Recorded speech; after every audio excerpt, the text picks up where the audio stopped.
What up? What up? This Mike bringing you my 15th Man podcast. Want to introduce y'all to the very first guest on the podcast, my man G Rob. What's up? What's up? So me and G Rob done go a little ways back playing ball together, coming up in the military. So I thought it would be a honor to have him as my first guest.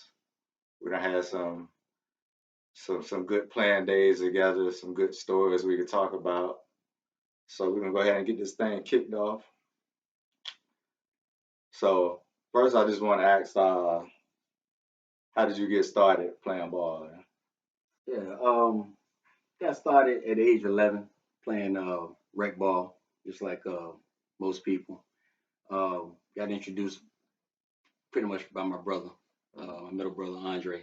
So he kind of got me into it, a lot of sports, football and basketball. So started playing at a young age, man, and just fell in love with it out the gate. You know what I mean? So just kept it moving. What area? Where you got started at? Yeah, so down in Chesapeake, Virginia, um, Indian River Parks and Recreation. You know what I mean? So started out there playing rec ball, like I said, got on the team. Uh, Started out playing point guard, and just fell in love with it. Down in the 757. That's it. That's how we do. So talk about your high school playing days. I know you said Indian River. Yeah. So actually went from that to junior high. I played a year with junior high, and then I got up to JV. Played a couple of years of JV. And then so my junior and senior year played at Indian River. So played with Alonzo Mourning. He's one of the main guys. We had a nice squad we played with. Uh, we ended up winning state championship in 1987. So we had a really good team. We went 29-1 that year.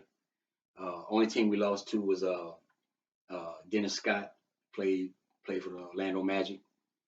They beat us by 6 points, man. It was a heartbreak. Played at Norfolk Scope, right? So it was a heartbreak. But yeah, we had a nice team that year. Okay, I didn't know Dennis Scott was from Virginia.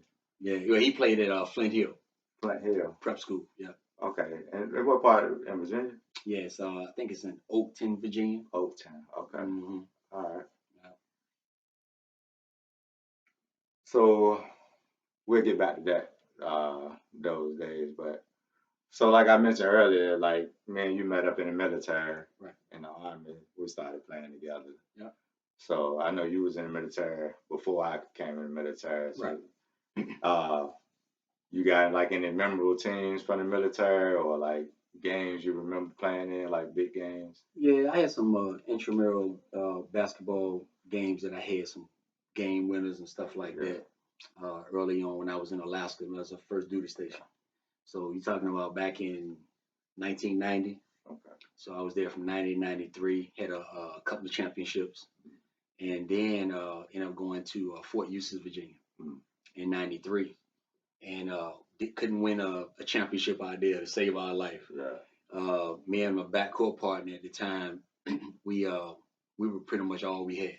So it wasn't a very good team, uh, but we did do our thing. We represented. So Yeah. and then after that, I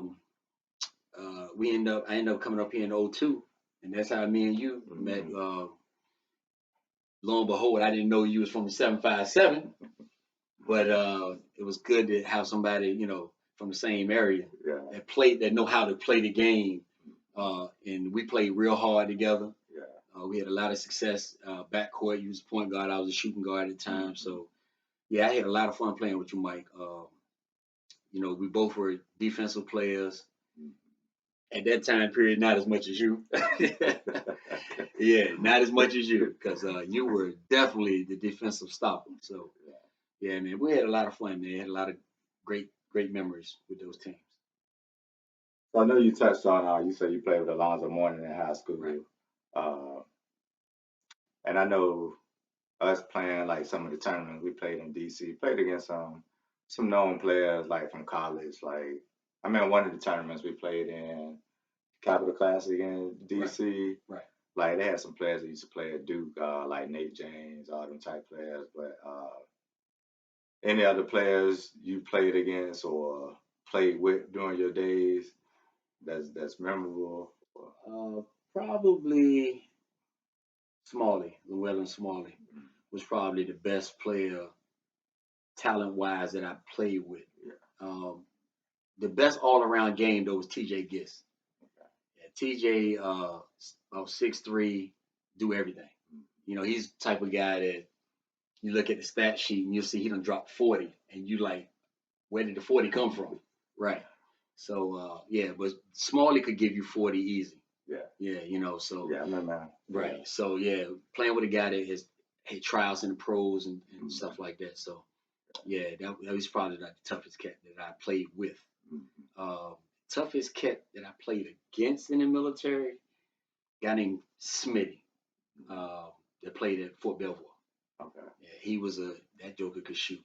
I thought I could shoot. I remember Smitty. Yeah, until Played with we played on teams we played against. Right. Yeah. Yeah, Smitty was something. Uh-huh. Yeah, Stu was on that team. Stu, that's what I'm thinking about. Right, Yeah, Stu was on that team. Yeah. Yeah. Smitty and Stu. Yeah. But you know, we had, you know, it's funny how the respect level is with guys that can play. You know what I mean? Like I was in awe of his shooting, and I gave him some shots. And I remember one time we was going back, I just hit a long three, and he was like, "God, he can shoot." You know what I mean? He's just shaking his head, and that right there, that's a respect level. You know what I'm saying? Yeah. So I really Most of enjoyed them that. definitely could shoot. Oh yeah. Yeah, man. Yeah, there was some shooters. Oh, remember Kevin and Ray played with the Navy? The Navy guys. Yeah, those were two other guys that it was something to deal with. Right. So.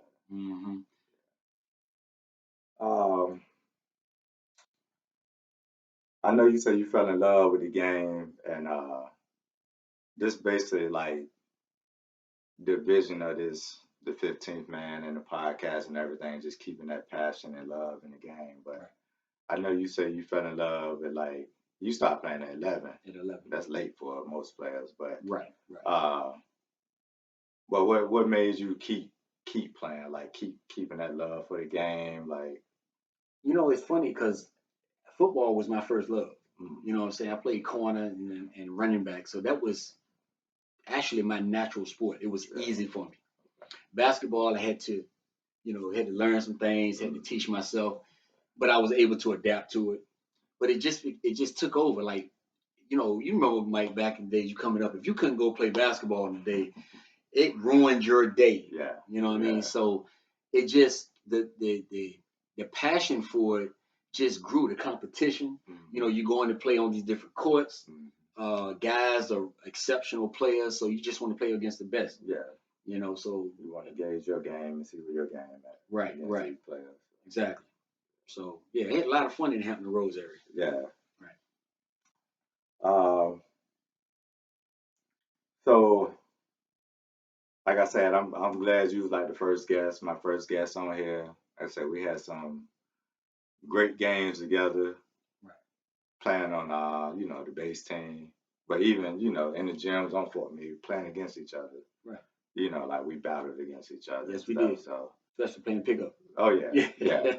So and I always say like he's one of the best shooters I've ever seen played with in my life. Like so I know us playing together and we were sitting here before shooting the podcast reminiscing and stuff. But and another reason I'm getting off track, but another reason I invited you on too, because like you said, we mentioned that JT Wood, they put out this list as far as like, naming some of the players they done played with in their lifetime. And all of us like were never major stars or anything like that, but we played against some good players in our lives. And I got him on because all three of them for the same category listed me as the best defensive player they ever played with. Right. Which like shocked me. So right. I mean, I knew I was a didn't pest. Shock me. I was a pest and all that. But didn't shock me. So I that's why I said I wanted you to be one of the first people, and for this to be the first episode for you to touch on how it was playing with me Right. as a teammate, you know, in our games and stuff like that. Yeah. So I knew I had to just get to my sweet spot. I knew the ball was coming. Yeah. So I knew I didn't have to worry about, will Mike find me in the game? Mike was going to find me. So I had to worry about that. And that for a shooter, that comfort level of knowing that you're going to get the ball when you want it makes everything easy and it keeps you going in the game. You know what I mean? So it's like, okay, that's a shooter's dream for a point guard to find. So, but yeah, it was just a lot of fun playing with those guys. You know what I mean? And then on that same list, I was I The came up best as the shooter. best shooter, Yeah, the best shooter. which it was really humbling. You know what I mean? Yeah. Because I know that these guys had played with some serious talent. Mhm. To be known as the best shooter they ever played with, man, that's crazy. Yeah. Yeah. So yeah, so we gonna wrap it up. Like, I mean, this gonna be the first episode, but I'm gonna bring us more content to come. So, but I did just want to get G Rob on here to talk about different experiences and as far as like the 15th man concept, like, and me and him talked the other day. We were talking on the phone before we even scheduled to do the interview, but Right. we was just saying like the concept, like even like you said, played against different guys, playing with different guys in the gym, and like you've been in the gym sometimes, and guys would be like, oh well, like this guy's on the end of the bench, and that's the 15th man. That's basically where the concept came from, 15th man. But this guy, like if you look at the NBA, the 15th man on the end of the bench will come in any gym in the world and drop 70 points Easy. against anybody. Easy. So, and that was the whole concept of this, is to just, like people, you watch all these media sports shows and everybody want to talk about the number one players and the number two players, and it just started feeding into people's minds that just because you got this top guy on the team, the last guy on the bench is a scrub or something. Right. And I've heard that over time. yeah, so that's the whole concept, and you want to talk about that, but that was just like my whole premise about starting this, is it's like these guys can play too, and like even if little kids like watching or they seeing, like everybody's not gonna be LeBron, Nope. or KD Right. or Giannis. Right. You know what I'm saying? So Right.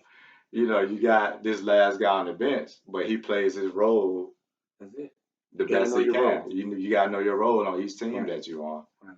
Like I knew teams I played on with y'all, like I wasn't a 30-point per game scorer. Like my role to get y'all the ball and to lock my man down. That's it. So Yeah. and I took pride in that. Right. So that's what this whole concept is about, and hopefully I can bring more content to people and people be interested in hearing more stories of what we got to say and all that. Right. Yeah, I thought it was a great idea what you came up with, Mike. Because you think about a guy like Dennis Rodman, right? 6'7", undersized, led the league in rebounding. You know what I mean? It's not it's not glamorous all the time, Yeah. but each person is needed. Yeah. So that's the thing. Like I said, I was glad you came with the concept, because people forget how valuable a guy is on that bench. Because if you go through some injuries, you might need that 12th and up into the 15th guy. So the next man up. Right. Yeah. So yeah, it's very like I said, it's a very good idea that you came up with. So I'm happy that you hit me up here on the first episode. So I appreciate it. Glad you hit me in mind. So I look forward to doing it again if you need me. You know what I mean? Most definitely. Yep. Most definitely.